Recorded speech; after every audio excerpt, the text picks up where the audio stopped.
আসসালামু আলাইকুম। আজকের টপিক হলো কনজেনিটাল মাসকুলার টর্টিকোলিস। জন্মগত কারণে কোনো বাচ্চার ঘাড় যদি একদিকে বাঁকা হয়ে থাকে, জাস্ট লাইক এরকম এরকম অথবা এরকম, এবং সে অন্যদিকে ঘাড় মুভ করতে পারে না, তখনই আপনি বুঝে নেবেন তার ঘাড়ের রগের কোনো সমস্যা থাকতে পারে। কোন রোগের সমস্যা হয়? ঠিক এইখানের একটি মাংস টান টান হয়ে থাকে, যার ফলে তার ঘাড় এদিকে কাত হয়ে থাকে, অথবা এখানের একটি মাংস টাইট হয়ে থাকে, যার ফলে তার ঘাড় এদিকে টাইট হয়ে থাকে এবং যা অন্যদিকে মুভ করতে পারে না। এই রোগের সঠিক চিকিৎসা জন্মের পরপর থেকেই শুরু করা উচিত। কিছু এক্সারসাইজ করেই সেটাকে প্রায় 90% ক্ষেত্রে কারেকশন করা সম্ভব।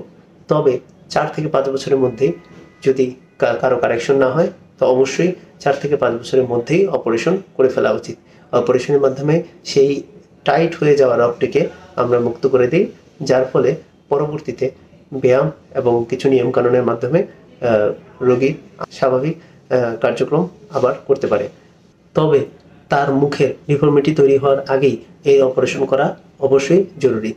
অবশ্যই টর্টিকোলিস রোগী যারা আছেন তাদের চিকিৎসা ছোটবেলায় সম্পন্ন করতে হবে।